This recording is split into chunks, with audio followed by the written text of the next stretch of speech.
Hello friends, कैसे हैं आप लोग। मैं राजा राम सर एक बार फिर आप सभी का आपके अपने YouTube channel Hrithik science classes में बहुत बहुत स्वागत करता हूं। आज हम लोग सामान्य ज्ञान से संबंधित कुछ प्रश्नों को हल करेंगे। यदि आप अभी तक हमारे इस चैनल ऋतिक साइंस क्लासेज को सब्सक्राइब नहीं किए हैं तो कृपया हमारे चैनल ऋतिक साइंस क्लासेज को सब्सक्राइब कीजिए और वीडियो को पूरा देखिए। वीडियो अच्छा लगे तो कृपया इसे लाइक तथा शेयर जरूर कीजिए। चलिए देखिए, आज का हमारा पहला प्रश्न क्या है। पहला प्रश्न है, हरिद्वार किस नदी के किनारे है। यहाँ चार ऑप्शन है आपके सामने। पहला गोमती, दूसरा गंगा, तीसरा राप्ती और चौथा रावी। इस चार ऑप्शन में आपको एक उत्तर है जिसे चूज करना है। तो बताइए कौन सा ऑप्शन होगा। बहुत बढ़िया, यह ऑप्शन होगा आपका ऑप्शन बी, गंगा। यानी जो हरिद्वार है यह गंगा नदी के किनारे है। यदि आप हमारे वीडियो को कंटिन्यू पाना चाहते हैं तो कृपया बेल आइकन को दबाना न भूलें।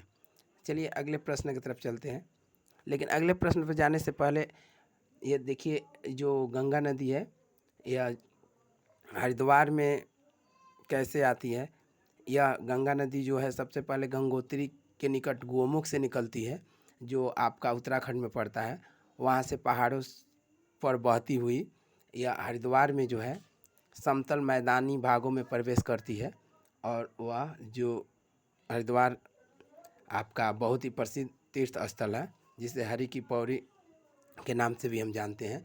वहाँ पे गंगा नदी जो पहाड़ों से उतरकर समतल मैदानी भागों में प्रवेश करती है। तो ये आपको जानना जरूरी है। प्रश्न पूछा जाता है कि गंगा नदी कहाँ पे मैदानी भागों में प्रवेश करती है, तो इसका भी आपका उत्तर होगा गंगा नदी। गंगा नदी जो है भारत की पवित्र नदी है। यह सब आप लोग जानते होंगे। पौराणिक कथाओं से लेकर आज भी हमारे धार्मिक से लेकर हमारे जीवन में इसका बहुत महत्व है। यह यूपी से होते हुए बिहार होते हुए पश्चिम बंगाल में बहती हुई ये कहाँ जाती है, बंगाल की खाड़ी में जाकर गिर जाती है। तो ये भी आपको जानना जरूरी है कि पूछा जाता है कि गंगा नदी का कहाँ जाकर माने दूसरे नदियों में मिलती है। तो गंगा नदी बंगाल की खाड़ी में गिरती है और निकलती कहाँ से है, उत्तराखंड के गंगोत्री के निकट गोमुख से। तो यह प्रश्न आपके कई मायनों में आपके लिए महत्वपूर्ण हो सकता है। चलिए अगले प्रश्न के बारे में देखते हैं। अगला प्रश्न क्या है, देखिए दूसरा प्रश्न है, कहा गया है कि चार मीनार कहाँ है। चार ऑप्शन है आपके सामने। पहला पटना, हैदराबाद, सूरत और बलिया। तो यही बताना है कि कहाँ पे है चार मीनार। तो चलिए देर न करते हुए इसके बारे में हम बता रहे हैं कि चार मीनार कहाँ है। चार मीनार आपका जो है हैदराबाद में है। याद रखिएगा, चार मीनार कहाँ है, हैदराबाद। बहुत बढ़िया। चलिए अगले प्रश्न की तरफ चलते हैं। भारत का नेपोलियन किसे कहते हैं। यह बहुत ही महत्वपूर्ण प्रश्न है। बार बार विभिन्न कंपटीशन एग्जामों में यह पूछा जाता है, तो ये जानना आपको ज़रूरी है कि भारत का नेपोलियन के नाम से किस भारतीय शासक को जाना जाता है। यहाँ ऑप्शन है आपके सामने। ऑप्शन ए है श्रीगुप्त, समुद्रगुप्त, अकबर, अशोक। ये चार महान नाम है जिसमें आपको बताना है कि भारत के नेपोलियन किसे कहा जाता है। तो देखिए, भारत के नेपोलियन के नाम से समुद्रगुप्त को कहा जाता है। तो आपका उत्तर जो होगा, आपका उत्तर बी सही हो जाएगा। भारत का नेपोलियन समुद्रगुप्त को कहते हैं। इसे भारत का नेपोलियन किसे कहा, ये भी पूछा जा सकता है। तो याद रखिएगा कि समुद्रगुप्त को भारत का नेपोलियन स्मिथ ने कहा था। ये जो समुद्रगुप्त थे या गुप्त वंश के महान शासक थे। तो ये भी पूछा जा सकता है कि समुद्रगुप्त किस वंश के शासक थे, तो यह गुप्त वंश के शासक थे। अगला प्रश्न चौथा देखते हैं क्या है। पूछा जा रहा है कि विटामिन की खोज किसने किया। तो यह आपको उसका उत्तर बताना है। चलिए बताइए। बहुत बढ़िया, सही उत्तर है आपका। विटामिन की खोज फंक ने किया।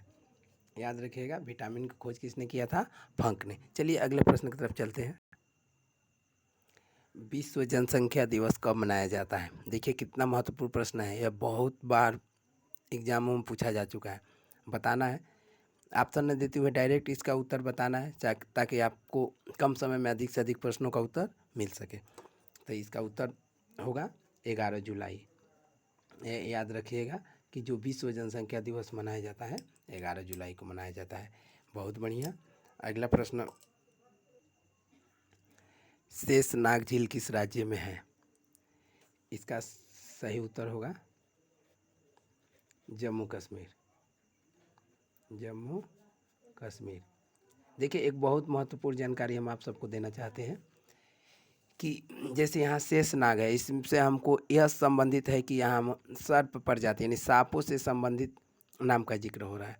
तो कोई भी सांप से संबंधित यानी सर्प जाति से संबंधित झील के बारे में पूछा जाए तो आप उसको जम्मू कश्मीर में ही बताएंगे, क्योंकि जितने सर्प जैसे अनंतनाग झील, नगीना झील, इस तरह से सांप से संबंधित जो भी प्रश्न मिलेंगे उसका उत्तर 99% आपका जम्मू कश्मीर में है। तो इस बात को ज़रूर ध्यान रखिएगा। जैसे यहाँ पे पूछा गया है कि शेषनाग झील किस राज्य में है, तो शेषनाग झील जो है जम्मू कश्मीर में है, ये हमेशा याद रखेगा। चलिए, बहुत बढ़िया। चलिए एक और प्रश्न लेते हैं।